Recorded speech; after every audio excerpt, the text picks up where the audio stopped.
was like, no one's actually going to show up. Oh, there it goes.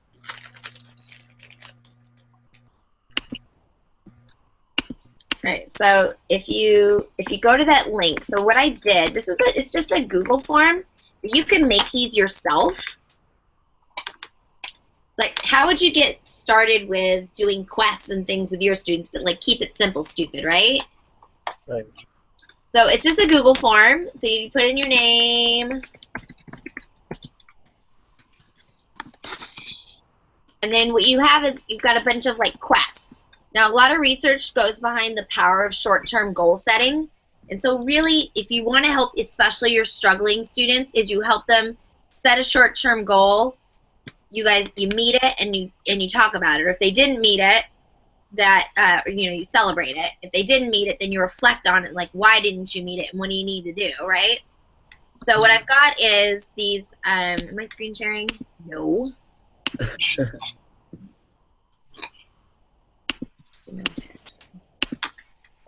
So what I've got is these different quests. So the trick is, what makes it really hard is you got to come up with a fun name. The Tweety McTweetface, and says that you're going to tweet a highlight. So these are slides that I did while I was in Australia. So there might be some, I didn't edit them that much. I figured you guys would forgive me. And you're not paying me money. So you like goal set, and you're like, okay, I'm going to do this one. I'm not going to do that second one, but I'll do the third one. Like, you just kind of like pick which one do you think you're going to do. Yes, exactly. And so when you hit submit, so there's this option in Google Forms that you can let your users, form filler outers, like edit their answers. So I can click edit your response, and I can go back and like, okay, well, I achieved this one and I achieved this one. I can change it and submit it again. So what you want to do is you have your students do short-term goal setting.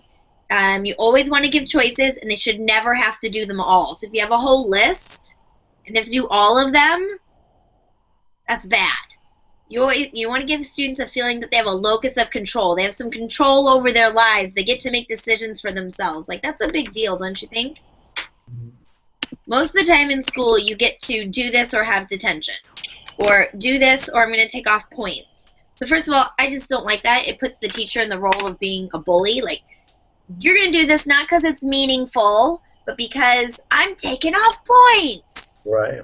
I hate that idea. Like, I should design my lessons so that you want to do it. And I think students want to learn.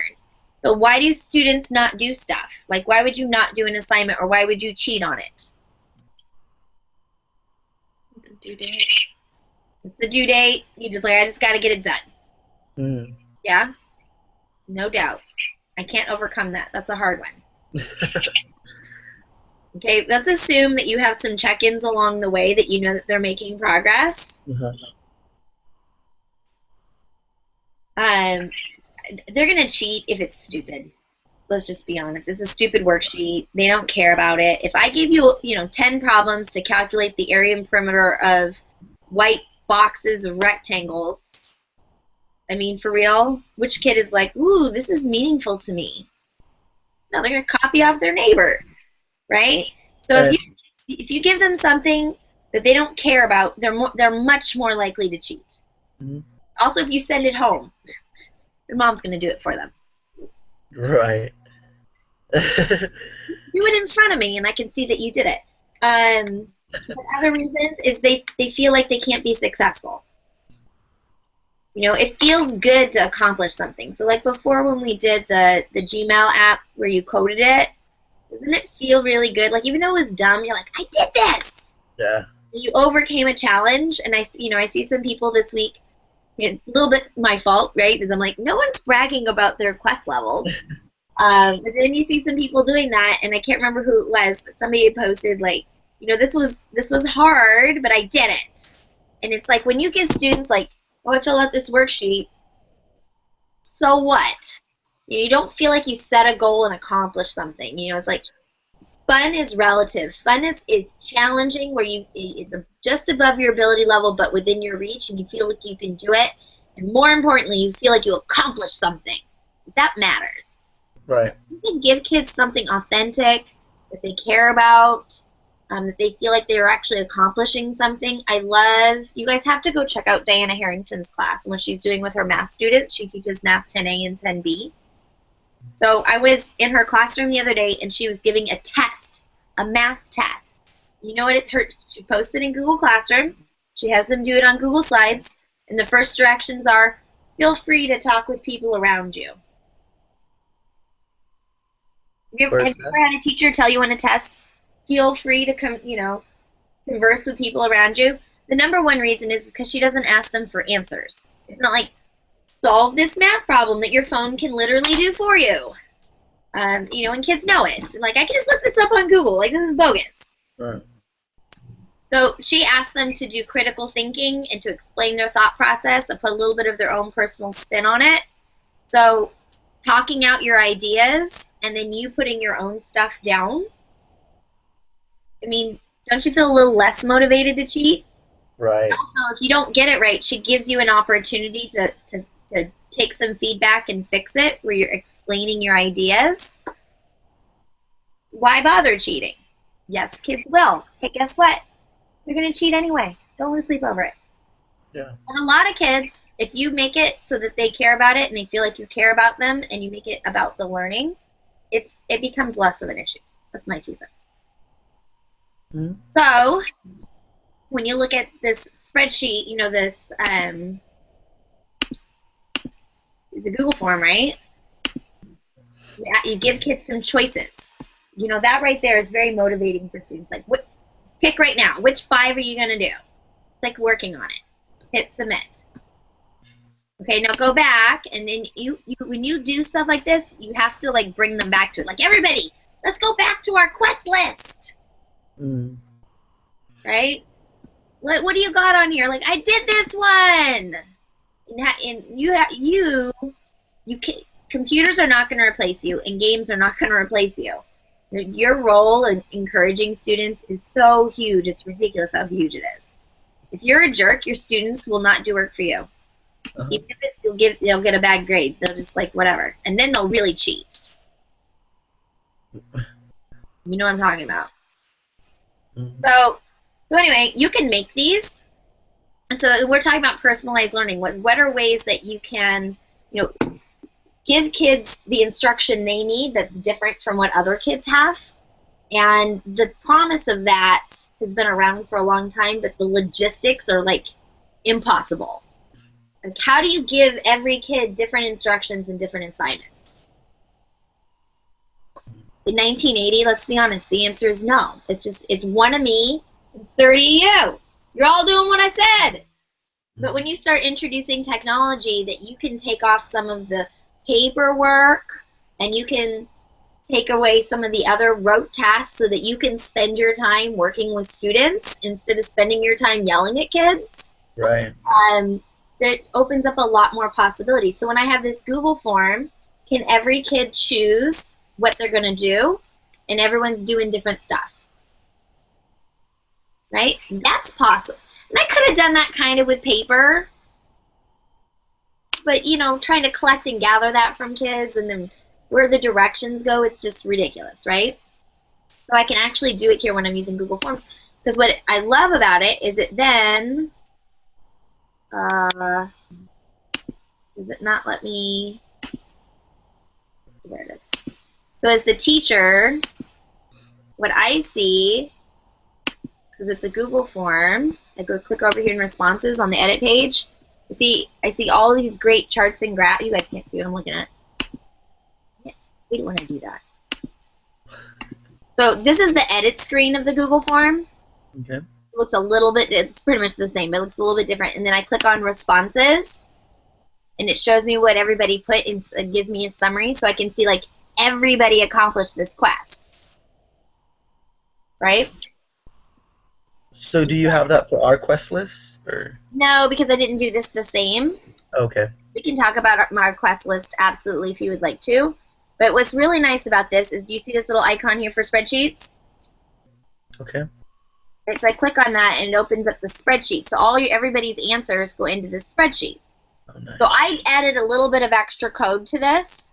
So it automatically inserts a column. It inserts a column where it counts how many quests you've done. You see here it says, Alice, you've done 0 of them. Why did I do 0? I did do some.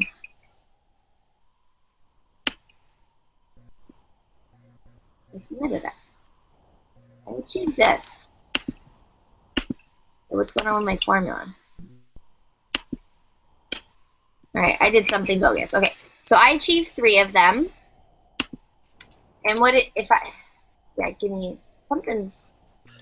Something's wonky here with my formula's not working. You see how this is blank right here? It should not be blank. So my code's not working. I gotta go edit the code. Now if you want to really see scary, go Tools Script Editor. This is what I've learned after a year and a half. Like, this is scary amounts of code, right? Yeah. Don't look at that. Okay? Look at the easy ones. But it automatically shows me everybody. Like, I see everybody who's achieved this and who's working on it, and automatically counts it up for me. So if you want to make do you guys want to try making your own one of these? You can say no. Does this interest you at all? It interests me, but I'm just observing. That's fine. Let me put the link. You don't want to look at that. I was doing some coding. Or I was making some 3D printing. Get rid of those. Where are my slides? There they are. I'll put them over here in this tab. So http alicekeeler.com/simplequest. Okay, so if you guys are feeling fried, which I totally believe you are, okay, no worries, Ray. We want to chat. I have this set up basically that I can just go through some key highlights of things to get started with thinking about personalized learning, and you guys don't have to interact with me unless you want to just kind of like chat verbally. Would you like to do that? Sure. Okay, we'll just do that. That's fine. All right, so you see my slides? This is old school, what school would look like. You know, the kids are in rows facing forward and the focus is on the teacher. But you know, what can you say to the whole class that's appropriate for everybody? You know, it's going to be too hard for some, it's going to be too easy for others, and whatever example you're using doesn't necessarily interest those kids. So like my son, he loves video games. Like, he loves video games. Minecraft totally comes alive. So his teacher gave everybody an assignment that they had to write statements to justify their claim. They had to justify a claim with evidence. So, like, I say this because I found it in an article. So she gave them an activity to make statements about the zoo. You know, and I don't know, you just make some sort of a claim about the zoo. So they read some articles about the zoo, then they made a claim about the zoo and referenced the articles. That's a Common Core thing to do. My son could care less about the zoo. He does not care about the zoo. So he just, like, slapped some crap down on the paper, and when I talked to his teacher, she's like, you did okay on this assignment. Right, because he didn't care about it. So when I talked to him, I'm like, okay, now, and my son is, like, super shy, He won't talk to the librarian. He doesn't want to check out books. Would you like to build the zoo in Minecraft? He's like, yeah, I would. I'm like, what makes a Minecraft zoo better than a real zoo? I'm like, that's his claim. I'm like, okay. So he's like, well, so I told him, like, he could put, like, a whole bunch of animals into one pen because there's no PETA people to tell you that you have to treat your animals nicely. He goes, that's just dumb because I've got, and he tells me how many blocks are in Minecraft, like, you know, the space. Like, how do you know how many blocks there are in Minecraft? And so we look it up, and it's like, so he finds a source, and he says, a Minecraft zoo is better than a regular zoo because I can have as much space as I want, whereas the Fresno Zoo, and we were able to find an article on that, like, they're trying to expand the zoo, but the roading people are, like, mad about it. They're like, no, we didn't donate the whole roading park to the zoo. You guys only get this much. So the real zoo is, like, limited in space, but Minecraft, and he's able to reference an article from the Fresno Bee, and he's able to reference an article from some place that talks about how many blocks are in Minecraft, right? Mhm. So this interests him. And so he builds the zoo, and and he's really getting into this. And I said, "Can you present this to your class?" And he's like, "High five! I can totally do that." I said, "Well, he won't talk to the librarian, but he's gonna present this to his class because he's really into it." So, some kids, they're just sitting there like, "You worked really hard." Let's be honest. You worked super hard. You have an interesting lesson. It's like TLAP style. Right. What Yeah. one thing can you do that interests every single kid? Nothing. I had one teacher on Twitter, because I'm trying to argue you should make learning fun. Learning's not boring, you're boring. You designed that lesson. You either designed it to be fun or you didn't. She's like, "You can't always make learning fun." I did dance, transversal, math teacher, transversal. She's like, and some of the kids didn't want to do it. Oh, you had one choice and not all the kids wanted to do it? Shocking. Like, duh. Duh.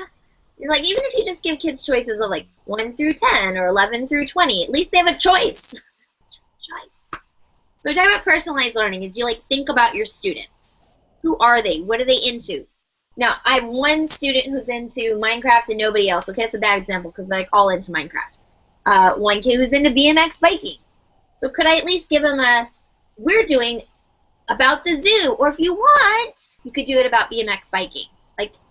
Just know your kids, like you know something about them. Now, odds are the kid's too lazy to want to actually do the extra work to do it about BMX biking. But give him the chance. Give him the chance. He might. And when you let kids do something they're excited about, they'll usually go way above and beyond. Like you just wanted them to make a poster, and they I made this video with animation and that, right? Yeah. Sometimes. And That's right. but a lot of times I'll have the kid, the BMX biker, and I'm like, "You could do it on BMX biking." They're like, "Yeah, I'll just do the zoo." And then you get them, then they're doing work. Okay, they're not excited about it, but they're doing it. I win. Sometimes just that. That's why it's always good to do icebreakers too, like in the T-Lab book, how he had the first day of school, I believe, where he had everyone make something out of Play-Doh, and then what describes most about them or what they most like, so that could kind of tell the teacher too what everyone's interest is and kind of base it off on that too. Totally. So when he goes and does a workshop, they sell out of Play-Doh at all the stores nearby. I'm not joking. Literally. They sell out of Play-Doh at all the stores nearby. So a little bit of this, as you misunderstand, is the idea is not to use Play-Doh. The idea is to do something to get to know your kids. Mm. And you should probably pick something that resonates with you, that you have fun with. And if all the teachers, they go to first period and they introduce themselves with Play-Doh, and they go to second period and they introduce themselves with Play-Doh, Yeah. So always try and get the idea, and then how can I put my own spin on that? Uh-huh. Hey, thanks for joining. Oh, thank you. So when we're talking about personalized learning, don't jump in the deep end. Don't think you're going to give an individualized education to every kid right off the bat. You'll drown. So I was working in Clovis High, and then I quit Clovis High, and I wanted to teach inner city kids. I went to go teach at this charter school in downtown Fresno, and I'm into gamification. I'm considered a gamification expert. And I did everything. I did all these quests and badges, and I jumped in the deep end with gamification. Well, that's a lot of data and record keeping, and then I don't know best practices because I'm still trying to figure it out. So then it falls apart because you can't keep up with all of that stuff. So when I have some slides here to go through, there's some just mindsets to think about that you just start with. So my first mindset that I would say is, instead of thinking that you're not going to completely replace where kids are doing the same thing. At first, I'm going to rearrange the furniture in my room so that they walk in and it feels like we're a team instead of everybody focusing on me. That's number one. Number two is I'm going to just, for any assignment, I have two choices. And again, they don't have to be good choices. They can be I wasn't even showing the slides. Problems 1, doesn't matter, it's the chairs. Problems 1 through 10 or 11 through 20. Like, something, some choice. You know, so show them that. You know, start with that. Okay, so I'm going to screen share the entire screen. That sounds good. And I'm going to present. So just get rid of this. This just screams it's about the teacher instead of it's about the student. You know, and it's like, I forgot what my notes were on this. I mean, you can't I already kind of went through this. You can't sit down and write out individual lesson plans for all 200 students. That's just crazy. But this isn't what we're trying to do either. Like, don't try and throw your spreadsheet or all your worksheets online. Is this engaging? It's not. So we didn't get computers and things so kids could take and do the same task. So we're trying to think, how can I give kids a more authentic experience? How can we have them do something they care about that uses real data? So how would you define personalized learning? What are some tips that you might think of? Like, what does that mean to you?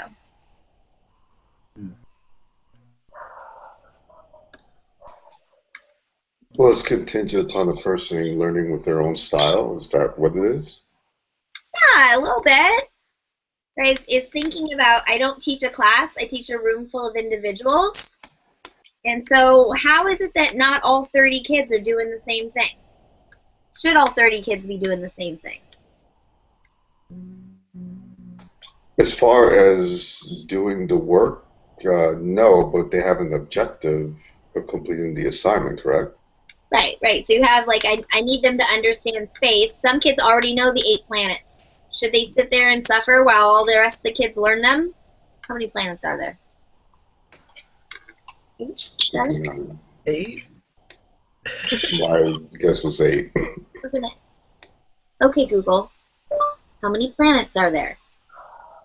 8 planets. So there's 8. According to Sky and Telescope, there are 8 planets in the solar system: Mercury, Venus, Earth, Mars, Jupiter, Saturn, Uranus, and Neptune.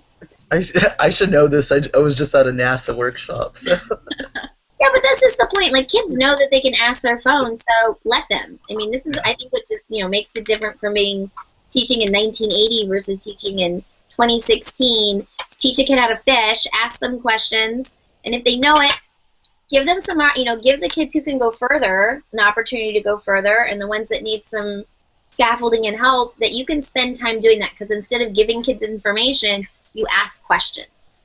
So that's a good way to get started. It's a mind shift. We're not focusing on me, and I'm considering the fact that my kids are not all the same. They don't walk in the door the same, and I shouldn't treat them all the same. Right. If a kid doesn't know how to multiply, I think it's kind of stupid for me to ask him to do the quadratic formula. Like, yeah. That's what I did, right? As a math teacher, isn't that exactly what I did? Is I you're all doing page 30, 1 through 20 all. That's exactly what I did. That is not personalized learning.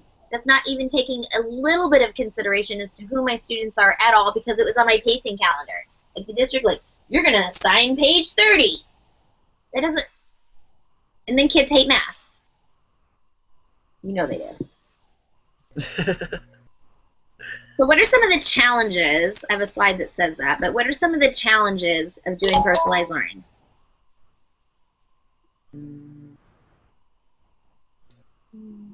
It's a hot buzzword, by the way. So being able to answer having some ideas about how you're going to do personalized learning is really good for a job interview. What are some challenges? This is hard. Well, there's going to be a variety of students. It's going to be different races, different cultures, intertwining, I mean, I'm sure there's some schools that have a larger majority of some ethnic groups, but that just depends on where you have all white kids, all Hispanics. Can you color them all with the same brush? No, because they're all individuals, but they all, But I think that's a really important part to point out, is that culture matters. And to say ignorant things like I'm colorblind, like their culture doesn't matter, don't do that. Right. Your culture does matter, and you should know what, if you have a large Hmong population, learn something about the Hmong culture, or even if you just have one Hmong kid. take a little bit of time for you to realize how does their culture work, and I'm gonna really do this badly. Hispanic cultures tend to be more collaborative, Right. as white people tend to focus more on the individual. So a lot of times, let's say I had last semester one of my students. He says he wants to go back. I don't want to mention the school, but it was pretty much all Hispanic kids. He's like, how come all the teachers were white? There wasn't one Hispanic teacher at his high school. I don't have an answer for that, but he felt like they didn't get, we come in with our middle class values, and like I have my perception of what life and school should be like. That doesn't make it right. Right. Right? That's just my perception. And so what those kids really need and what they value and what goes on at their houses is important. And how do you change what you do to value who they are, not who you think they should be? That's a good point.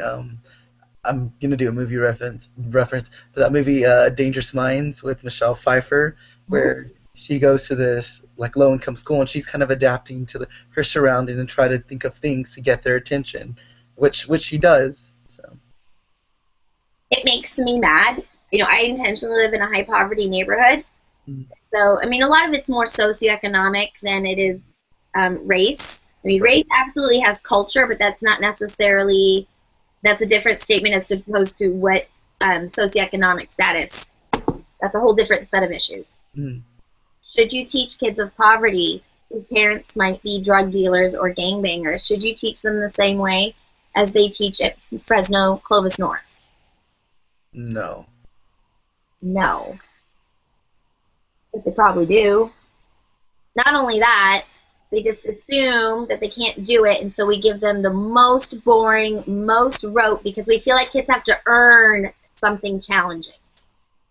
Right? You get to do an interesting project after you've memorized all your math facts. So they're bored to death, and they don't want to do it, so they don't. So they never earn the ability to do something challenging and interesting and relevant. So how would you structure the type of freedom that you allow those type of students? Because, you can't just let them run around and do whatever they want. Oh, and to me, when I think about classroom management, if you have good classroom management, you can manage kids doing different things. If you have bad classroom management, you substitute control for classroom management. You control the kids instead of inspiring them. So if you really want to, and that's an art. Look, if everyone could do it, you should get paid minimum wage. If there was some sort of recipe for teaching, you shouldn't get paid very much. Honestly, in California we get paid pretty good. You get a ton of vacation, full benefits, and the salary is not that bad. Now, some other parts of the country, it's messed up. They pay teachers very poorly. So this statement is more of an indictment on the fact that they should value teachers more. Right. But not 50% drop out of teaching. They start teaching, 50% stop doing it. This job is really, really hard. So you can't go in thinking, especially new teachers, they're going to usually do more control, and then you got to start learning how to release that control. And it's like getting to know your kids, figuring out what they like, and shifting the focus. Start giving them some choices, setting up small station rotations. So I started doing that teaching high school math.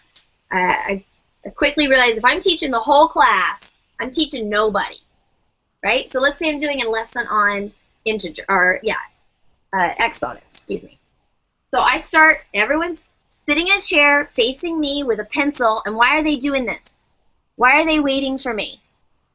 Because they're so interested to learn about exponents. You think any one student was excited for that? No. Probably not. Why are they sitting there with a pencil? So that I don't take off points, so I don't send them to the office. It's compliance, not engagement. That matters. So they're taking notes or whatever, and so I'm like X times X. So my low-end kids are like, oh, that makes sense. X, there's two X's, it's X squared. Now my high-end kids are just rolling their eyes, right? Like, holy crap, I totally already know this. And then they're just like poking their neighbor because they're bored. And now they're a discipline problem. Okay, so then I got X times X, my low-end kids, they're tracking me, and then the X to the third, X to the fifth, and then I start moving in X to the 1/3 times X to the 1/5. Well, my high-end kids don't really know that. No one knows fractions. The calculus kids are terrible at it. They should be paying attention. They're not. They tuned out a long time ago. They stopped listening to me. And now I've completely overwhelmed my low-end kids. They're just like, oh my gosh, this is too much. I don't even, X times what? Like, they just forgot all the stuff I told them to begin with because it's too much. So now who did I end up teaching? Nobody. So I'm like, this is not working. So I divided my students up into 3 groups based on ability, which Joe Bowler says you should not do that. And if I were to go back and teach math today, I would do this differently. But I would start with my low-end kids, and I'd spend a good chunk of my class time with whiteboards, and we're just doing problems together so that they feel confident. Like, I get this. And in a second, they're like, what? I'm like, okay, we're done. Like, so they feel confident. And I'm like, okay, go practice. And they go practice on the computer. I just had math facts. Well, it's algebra. So just doing the math problems on the computer, and it grades it for them automatically. So I don't spend my time grading. I spend my time working with kids. Right. Now, my middle kids, they're writing down notes. So they're like, here's the rules for exponents, you know, whatever. I don't need to tell them that. They can easily copy that down off of my website. So then they rotate to me, and I spend a lot less time with them, and I don't do X times X because they already know it. They were already doing a little bit of practice before they ever got to me. So we're doing middle-of-the-road problems, things that they can be successful at, and I push them a little further. And then do I do the scary big problems? Nope, because then they're overwhelmed. So I'm like, go practice, and they feel confident about it. And then I'd have my high-end kids rotate to me, and I don't do any lesson at all because they already know how to do it. They already practiced this whole time. They had here's the directions, here's the assignment, do it. They're done. They're already done. So they come up to me, and I'm like, Space Aliens has knocked your car off the road. And we would just take, like, what would this formula look like? You know, one car's going down the road at 50 miles an hour. An hour later, his wife chases after him because he forgot his lunch kind of thing. So here's the regular formula.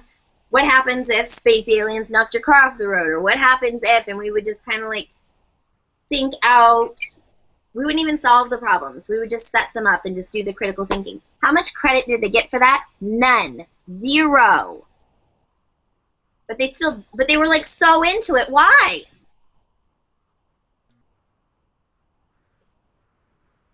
Kids want to learn. Don't give me this crap that kids don't want to learn. They want to learn.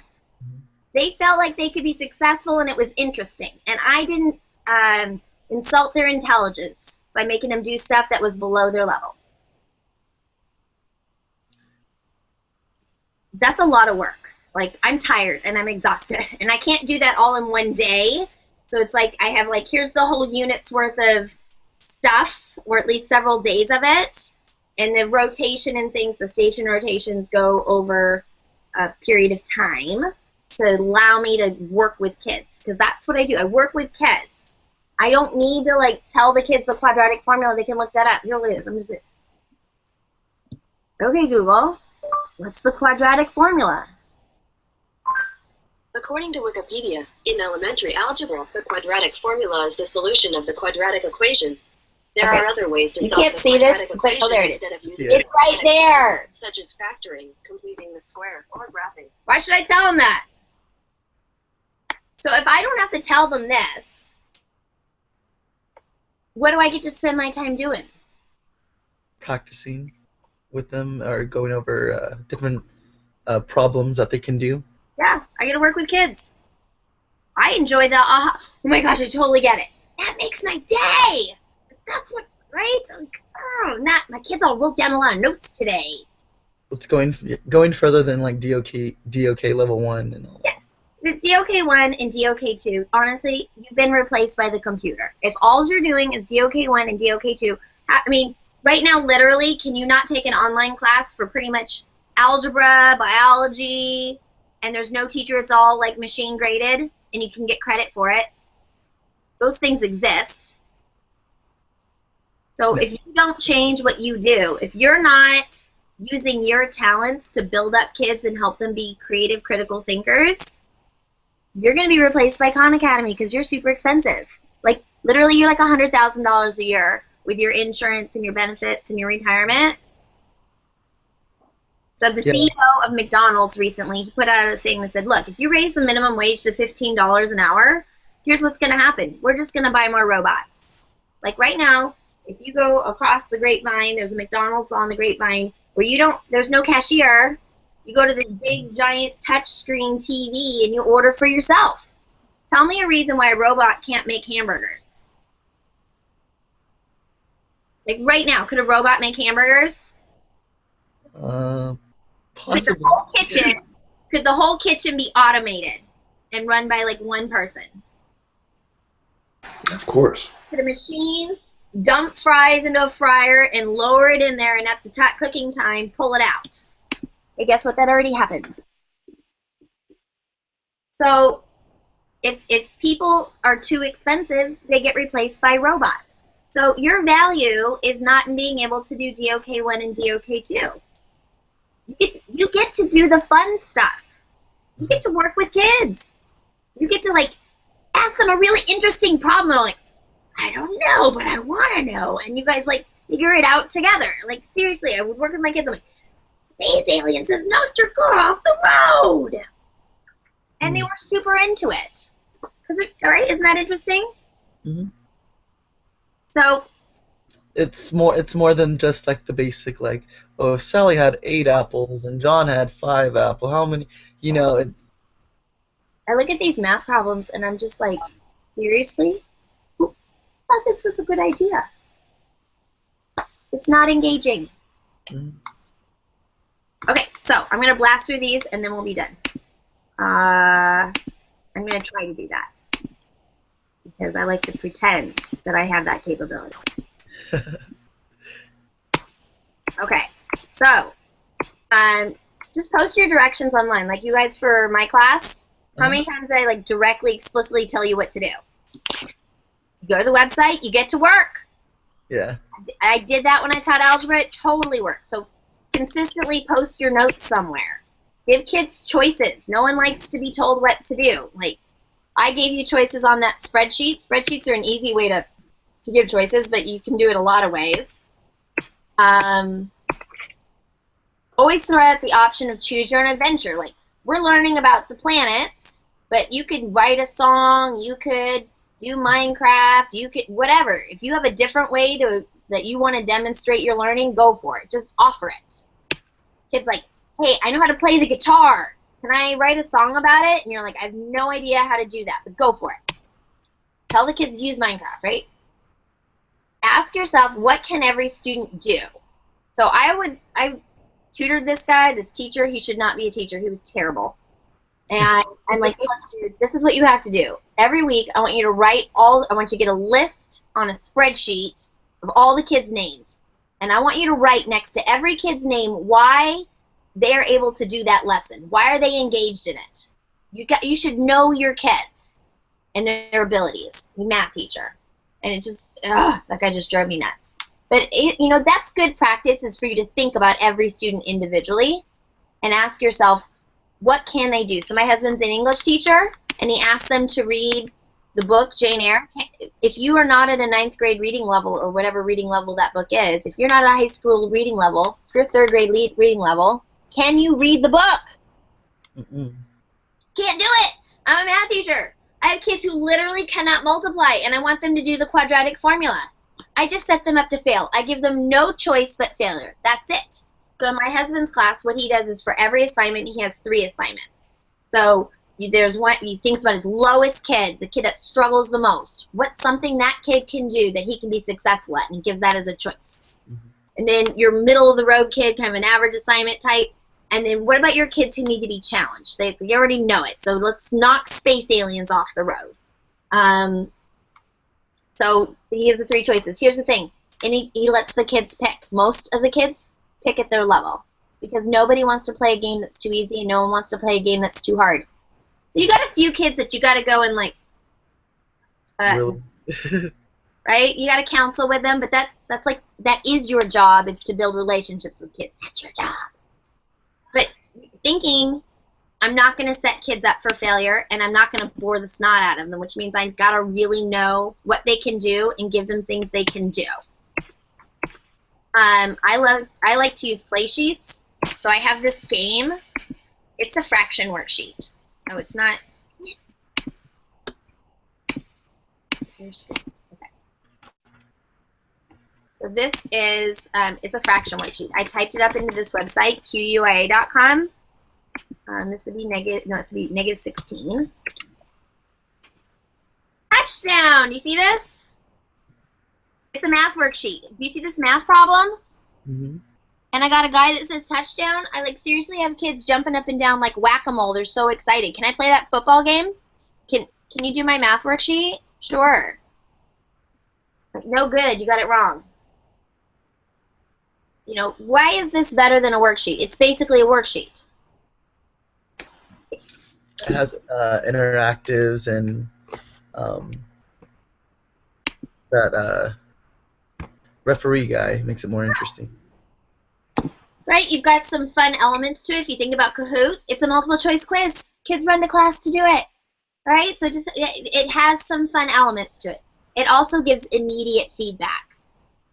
After you answer a math problem, how long do you still care about it? I've answered it. Yeah. 5 seconds later, do you still care about it?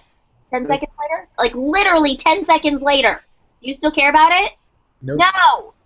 So if you did 10 problems and then the computer gives you which ones you got right and wrong, do you even care? You don't.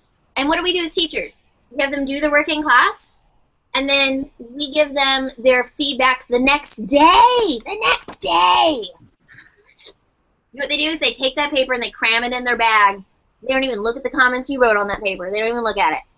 So the fact that you use the computer with DOK1 or DOK2, use websites that'll grade it for you, grades it for you. That alone should make you excited. But it's better for the kids because they get immediate feedback in that 2 seconds. Like, I push enter, and it's like, you're wrong. I'm like, I'm wrong. I care. Literally 5 seconds later, I don't care.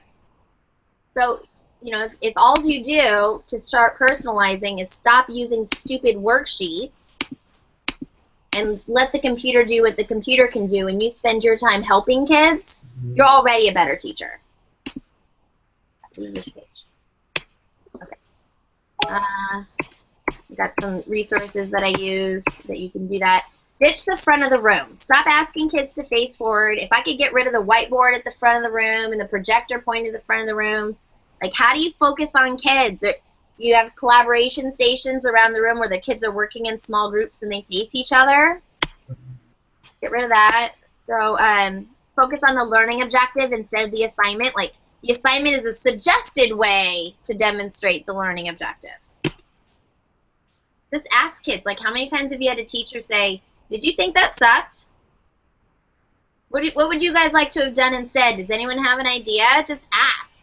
And then put on a thick skin for when a kid just shouts out, that was awful and I was bored. Have you ever had to sit through an awful, boring video a teacher has made? Yes. Yeah. How many students said something? No. Well, they didn't say it to the teacher, but they said it to their peers. Right. You're like, I'd rather kill myself than watch this video. Yeah. But why do we tell the teacher it's our education? Why shouldn't you say, this is not a good use of my time? This is busy work. This video is poor quality, and it did not respect me as a learner. I hope that you will agree with me on this. I did that to you 0 times this semester. Mm-mm. You can disagree with me. Did I make you watch any boring, long, painful things? No. But I did that on, like, I intentionally really think about all the things that you're going to be interacting, and I try to ask myself, why would you care about this? Why would you be engaged in it? And I'm not perfect at it by any means, but I at least ask myself that. And if any of you or to like get, this sucked, this was horrible. My first reaction is not to be defensive. Now, years ago when I first started teaching math, yes, it's hard not to be like offended. But once you realize that it's nearly impossible to make a good lesson that's good for every student's needs, then the ego can go down a little bit. Like, you weren't going to accomplish that anyway. So, yeah, bring it. But you teach kids, so expect them to be a little harsh. But invite it. Ask for it. Ask for it. You almost have to force it out of them because they're trained not to. Use Google Forms and stuff. When I design my lesson plans for each week, the very first thing I think about is the collaborative learning groups, the CLGs. That's what I think about first. How are you guys going to collaborate together? Mm-hmm. I feel like, for me, that's the most important thing I can do is I design for interactions, and then I think about what content it is. You know what I'm saying? This is an important thing to remember. The person doing the work is the person doing the learning. I put a lot of time and effort into making those agendas and all that stuff, but I guarantee you guys are working harder than me. Right? Who cares how smart I am? And if you're not doing the work, you're not engaged in it. So you ask the kids to do it. Look it up yourself. Right? So we ask kids questions instead of giving them information. But you want to try and give them complex questions, which is really hard. Things that they can't find with a single Google search, that they have to think about. Value mastery over compliance. Like, what was important? Was it important that they did that poster? Was it important? Was there anything magical about doing something on Tuesday? Have you ever felt like, I really wish I could go back and take the Chapter 1 test? No. Right? Haven't you? Yeah. Why shouldn't you be able to? What's the point of the class? Is it to just cross the finish line? It's to endure 180 days. That's the point of the class? No. No. At the end, I taught algebra. At the end of the day, do they know algebra? Right? Is it more like yeah, you're learning? Is it more like, say if a student absolutely hates math, is it more like your goal is to, by the end of the semester, have them at least appreciate it? Maybe. Mm-hmm. Set your goals. For my class, I have very little specific things that I need you have you show me, because it's an intro class, so I get off easy that way. Mm-hmm. Algebra's a little different. But what I'm really looking for is that you show me that you learned something. And if you took all of my assignments and are like, I'm not doing that, but you did something else, you can't do nothing. Right. You're like, look at all this work I did, and this is all the stuff that I learned, and it's in line with the course objectives, I would give you an A. I swear that I would. But so, like, when I was teaching math, when I first started teaching math, I don't know any better. I'm teaching it like I was taught.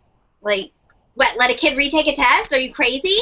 Of course you would have homework. Like, it's just like, it's such a paradigm shift that you mention it, and I just think that you are a Looney Tune. Mm-hmm.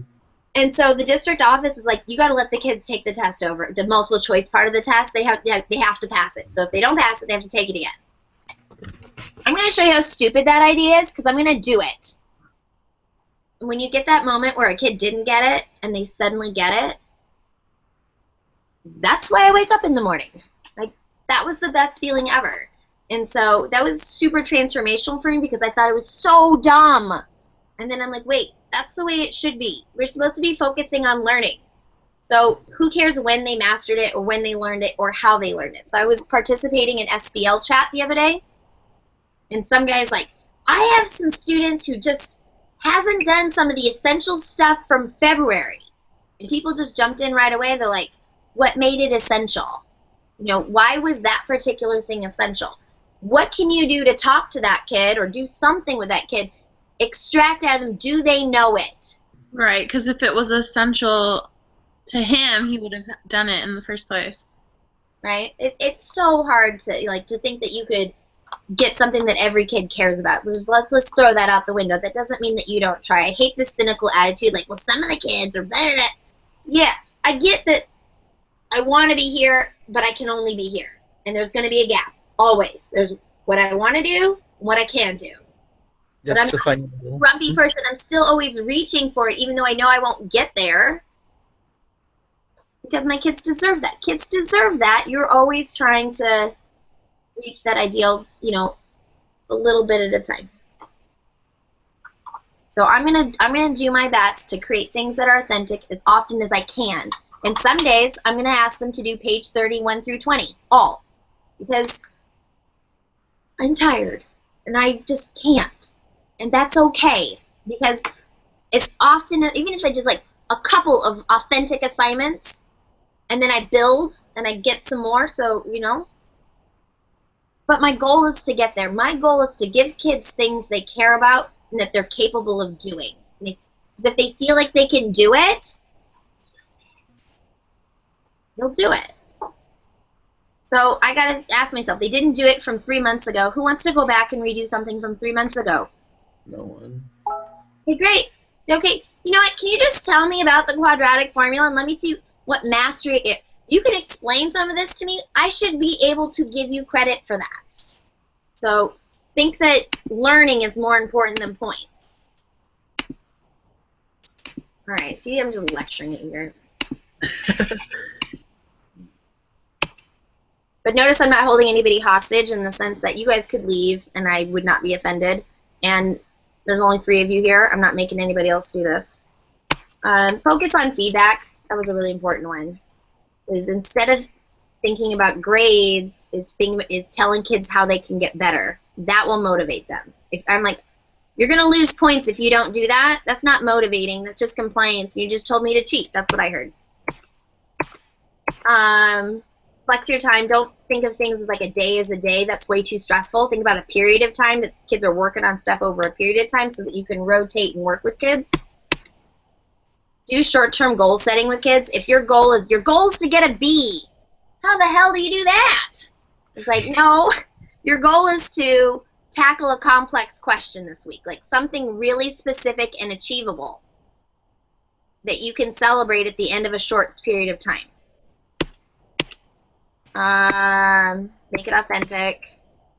Make it about the students, not about the curriculum, right? Students are more important. The student in front of you is more important than pretty much anything. Do whatever you need to do. So those are my slides. Don't jump in the deep end. Get there. Don't start there. At the end. Where you start is by valuing those things, giving kids a little bit of choice. Just start with that. And make your seats not face forward. Just right there. Groups and choice. And build up to it. Good? Good. You want to add anything? I mean, yeah, I definitely agree with you because I have had some classes in college where it was just like, define the vocabulary and then answer these questions. Like, for example, being a history major, I've had a lot of like critical thinking, what I've actually enjoyed, didn't want to miss a lesson.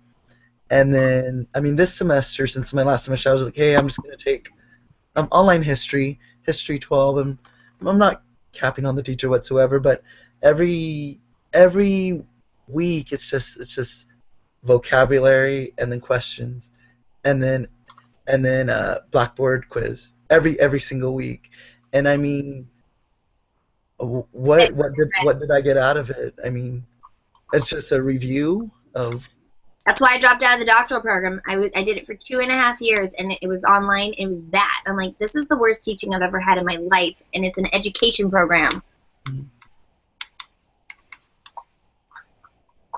with you. Well, that's the thing. It's like when you're teaching a subject, especially like algebra, you get the thoughts that, hey, why do I need this? What is this for? What's the purpose of me doing this? Why the job is to establish that? Well, definitely. Because if you're teaching a subject, you definitely have to be passionate about it. You have to know the history of it, so you can actually bring different multiple dimensions about the subject, not just in doing the problems itself. But what does it mean? Let me tell you 2 different lesson plans. Lesson plan 1, I put a math formula on the board, and I said, this is really important. You might use it someday. Like if you were going to build a bridge, or if you had to build a big giant fish tank in your backyard, you might need this. So we're going to solve this problem. Okay, so everybody write this down, and everybody copy what I'm doing. Now do a whole bunch of problems just like it. Right? I'm guilty of that. I did that for many years. Okay, and then my friend Diana Harrington, here's what she does. She has the kids, she tells them a story about the Monterey Bay Aquarium. So when they were building the Monterey Bay Aquarium, the tuna were pooping out these little 1-inch tiles. And she tells this story way better than I do. So these big tuna are pooping tiles.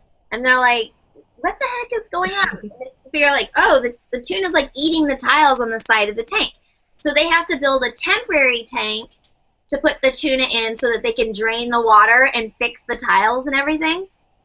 Put bigger tiles that they can't eat. So they put them in this temporary tank, and then the tunas, they're coming around, like this, and then they launch out of the tank. Do you know how big a tuna is? They're huge. They're huge. So they're like out of the tank, flopping around. Like, this is a real story. Like, this happened. And so they had to use science and things because they didn't realize the way that they had the tank, the tuna goes so fast that it gives them so much velocity, it just launches them out. So they thought there was plenty, they had all this room that they couldn't, jump out of the tank. Sure, but when you're like, whoom, then there they go, right? So now you have to design a tank for these tuna that they can't get out of. Talk amongst yourselves. Figure it out. Work in groups. Yeah, see, that's more interesting. I have my saying is start with the robots. Like, give them the activity first. Don't make them earn it. Then they're like, wait, if I knew positive and negative integers, I could make my robot run better? Show me that. Show me that. Like, make them want to, like, I need to know that so that my robot will work. Mm-hmm. So, those are my tips. You guys, be awesome teachers. Don't bore kids. I'm sure you will. Thank you. Night, you guys. Good night. Yeah.